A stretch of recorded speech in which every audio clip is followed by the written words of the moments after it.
نحمده ونصلي ونسلم على رسوله الكريم اما بعد فاعوذ بالله من الشيطان الرجيم بسم الله الرحمن الرحيم لقد كان لكم في رسول الله اسوة حسنة صدق الله العظيم۔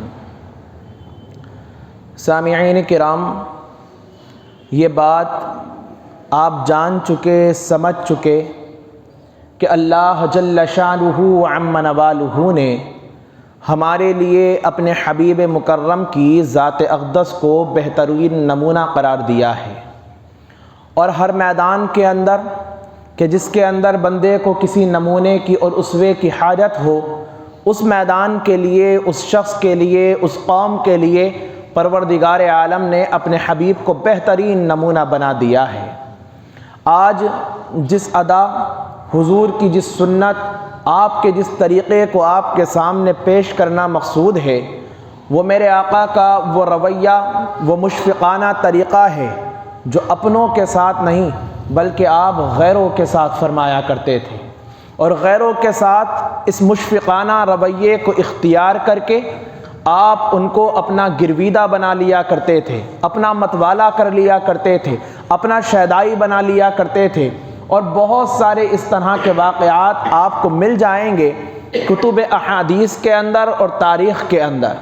ایک آتا ہے روایت کے اندر واقعہ کہ ایک شخص حضور پاک صلی اللہ علیہ وآلہ وسلم کے پاس غیر مسلم آیا۔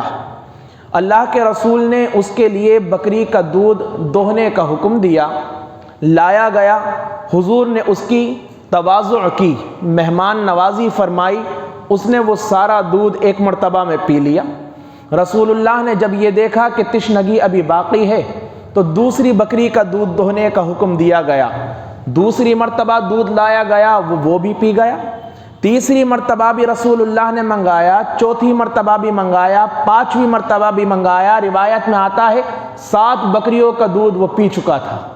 اللہ کے پیارے رسول صلی اللہ علیہ وآلہ وسلم کی اس مہمان نوازی سے انتہائی درجے اس کے دل کے اندر عجیب و غریب رحیمانہ ایک شفقت اور مہربانی والی صفت اور کیفیت پیدا ہوئی۔ راوی کہتے ہیں کہ فقط وہ رات گزری تھی، صبح کو خود دربار نبوت کے اندر آتا ہے اور کہتا ہے کہ یا رسول اللہ، میں آپ کے اوپر ایمان لے کر آنا چاہتا ہوں۔ اللہ کے پیارے حبیب صلی اللہ علیہ وآلہ وسلم نے اس کو گویا بیعت کیا، اس کو اسلام کے اندر داخل کیا، اور پھر سے اس کی تواضع کرنا شروع کی۔ ایک بکری کا دودھ منگایا، وہ پینے لگا، دوسری بکری کا دودھ منگایا کہ وہ اس سے آدھا پیا گیا، اس سے زیادہ پیا ہی نہیں گیا۔ پھر ایک شاعر کہتے ہیں، ہمارے شہر رامپور کے مشہور ترین اور استاد شاعر اظہر عنایتی صاحب، بڑے عمدہ لب و لہجے کے اندر اور اپنے کلام کے اندر، دل میں گر عشق مصطفیٰ ہی نہیں، دل میں گر عشق مصطفیٰ ہی نہیں، دل دھڑکنے کا پھر مزہ ہی نہیں، جو بھی آیا میرے حضور کے پاس، جو بھی آیا میرے حضور کے پاس، ایسا بیٹھا کہ پھر اٹھا ہی نہیں۔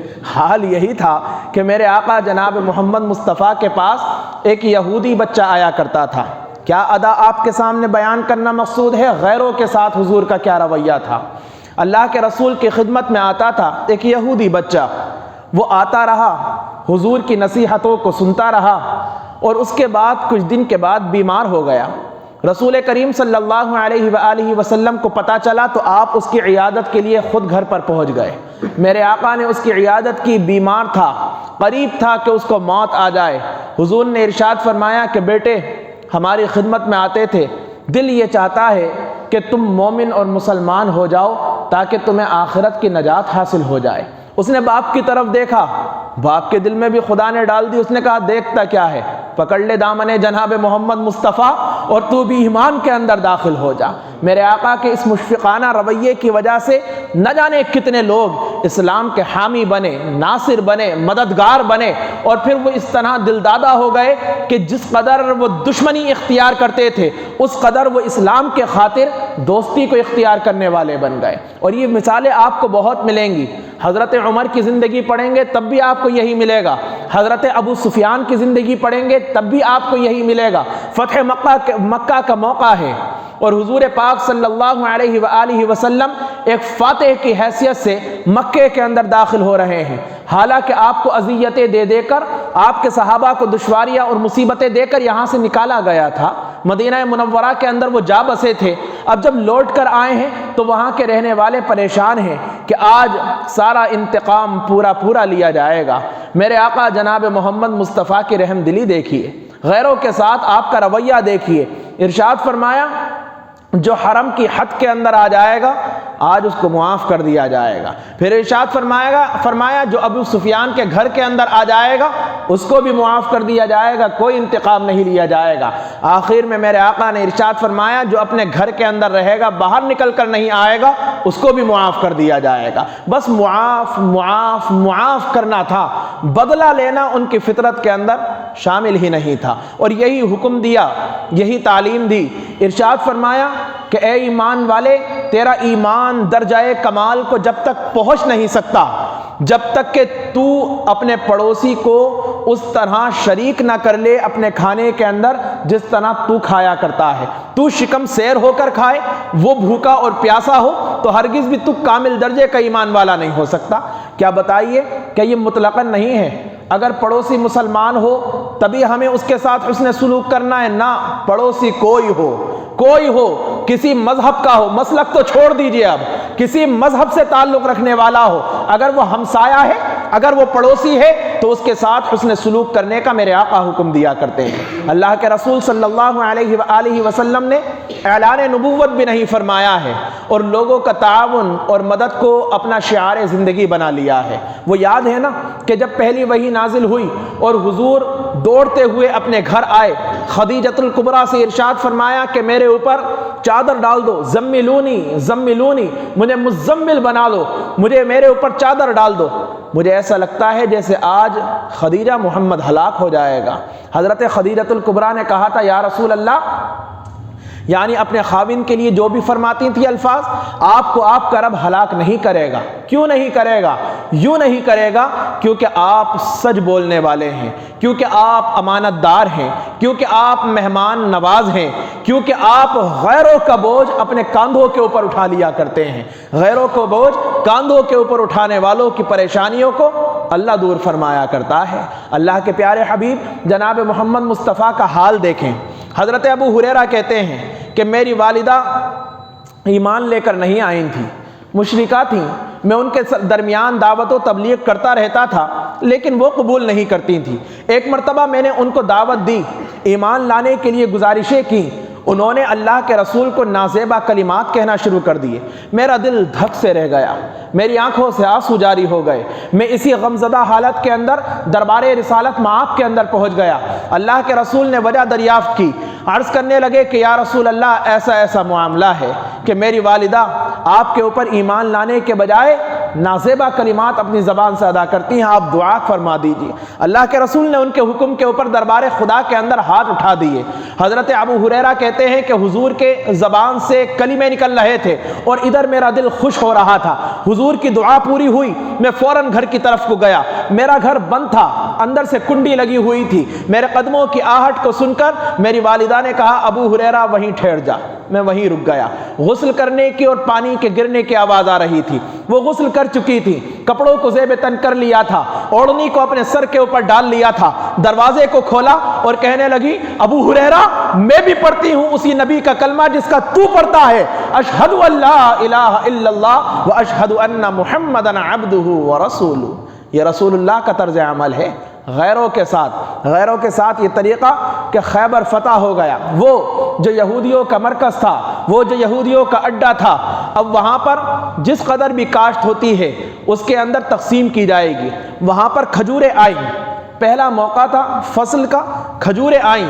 کھجوریں آنے کے بعد اللہ کے رسول نے حکم دیا کہ ان کو آدھا آدھا کر دیا جائے، آدھا ان کو دے دیا جائے، آدھے کو بیت المال کے اندر داخل کر دیا جائے۔ وہاں کے رہنے والے یہودیوں نے کہا جو مسلمانوں کی ماتحتی میں تھے کہ ارے یہ کون سی تقسیم ہو گئی، آپ نے ہمیں زیادہ دے دیا، کیونکہ ان کے قانون کے مطابق غلاموں کو اور ماتحتوں کو کم دیا جاتا ہے اور بیت المال کے اندر زیادہ درج کیا جاتا ہے، داخل کیا جاتا ہے۔ انہوں نے کہا یہ تقسیم غلط ہو گئی۔ اللہ کے رسول کے قاصد نے کہا نہیں، جناب محمد مصطفیٰ انصاف کے ساتھ تقسیم فرمانے والے ہیں، یہ تمہارے قانون سے نہیں بلکہ خدا کے قانون سے انصاف کرنے والے ہیں۔ ان کے زبان سے یہ نکلا، یہ یہودیوں کا کلمہ آج تک تاریخ کے ورقوں کے اوپر سنہری لفظوں کے اندر لکھا جائے کہ میرے آقا کے اس عمل کے اوپر اور انصاف کے اوپر یہودیوں نے کہا تھا واقعی یہ انصاف ہے، واقعی یہ قانون ہے کہ جس کی وجہ سے زمین و آسمان اپنے مقام کے اوپر ٹھہرے ہوئے ہیں۔ محترم سامعین کرام، اپنے کردار کو غیروں کے سامنے اس انداز سے پیش کیجئے کہ بجائے اس کے کہ ہمارے دین کے اوپر وہ انگلی اٹھائے، ہمارے دین سے خود متاثر ہوئے بغیر نہ رہ سکے۔ کتابیں بعد میں آتی ہیں، قرآن بعد میں آتا ہے، حدیث کسی کی نگاہ میں بعد میں آتی ہے، سب سے پہلے مسلمان کا اپنا کردار آیا کرتا ہے۔ اللہ کے رسول نے اسی کو اپنایا تھا۔ شب ہجرت کا موقع یاد ہے نا آپ کو، کہ جس وقت حضور کو حکم دیا گیا اللہ کی طرف سے کہ آپ مکے کو چھوڑ کر مدینے کو نکل جائیں، حضور نے فرمایا علی ہمارے بستر پر تم لیٹ جاؤ۔ اب کوئی مکے کے اندر خاص مسلمان بچے نہیں تھے، سب مدینہ منورہ کے اندر چلے گئے تھے۔ حکم کیا تھا؟ حکم یہ تھا کہ علی صبح کو سب لوگوں کی امانتیں جن کی ہمارے پاس رکھی ہوئی ہیں ادا کرنے کے بعد مدینہ منورہ میں ہم سے ملاقات کرنا۔ آپ بتائیں انصاف کے ساتھ کہ میرے آقا کے چاہنے والے تو جا چکے تھے نا مدینہ کے اندر، اب امانتیں کس کی رہ گئی تھیں؟ غیروں کی امانتیں حضور کے پاس رہ گئی تھیں۔ وہ امین سمجھتے تھے تبھی تو رکھی ہوئی تھی، وہ صادق سمجھتے تھے تبھی تو رکھی ہوئی تھی۔ اور یہ امین سمجھنا، صادق سمجھنا، سچا سمجھنا، کردار والا سمجھنا اس وجہ سے تھا کیونکہ جناب محمد مصطفیٰ نے اپنے کردار کو ان کی نظر کے اندر پیش کیا تھا، اور وہ کردار جو اللہ کے رسول نے منوایا تھا وہ یاد ہونا چاہیے کہ جب کوہ صفا پر کھڑے ہو کر کہا اگر کہہ دوں کہ اس کے پیچھے لشکر چھپا ہوا ہے جو ان قریب تمہارے اوپر حملہ آور ہو جائے گا، بتاؤ مکے والو کیا ایمان لے کر آؤ گے، اس بات پر یقین کرو گے؟ سب نے یک زبان ہو کر کہا کہ کریں گے۔ کیوں کرو گے میری بات کا یقین؟ کہنے لگے کیونکہ ہم نے کبھی آپ کو جھوٹ بولتے ہوئے نہیں دیکھا۔ پھر اللہ کے رسول نے اللہ تبارک و تعالیٰ کا حکم اور خدائے برتر کے دین کی دعوت دینا شروع کی۔ پہلے کردار بعد میں دین، یہ اللہ تبارک و تعالیٰ کے رسول کی ادا ہے، طریقہ ہے اور سنت ہے۔ اور سنت کے لیے فرمایا من احب سنتی، جو میرے طریقے سے محبت کرے گا فقط احبنی، وہی تو مجھ سے محبت کرے گا۔ ومن احبنی، اور جو مجھ سے محبت کرنے والا ہو گیا کان معی فی الجنہ، اللہ اس کو میرے ساتھ جنت کا حقدار بنا دینے والا ہے۔ اللہ تبارک و تعالیٰ اپنے کردار کو جناب محمد مصطفیٰ کے کردار میں اور اس سانچے میں ہمیں ڈھالنے کی توفیق عطا فرمائے۔ آمین۔ وآخر دعوانا الحمدللہ رب العالمین۔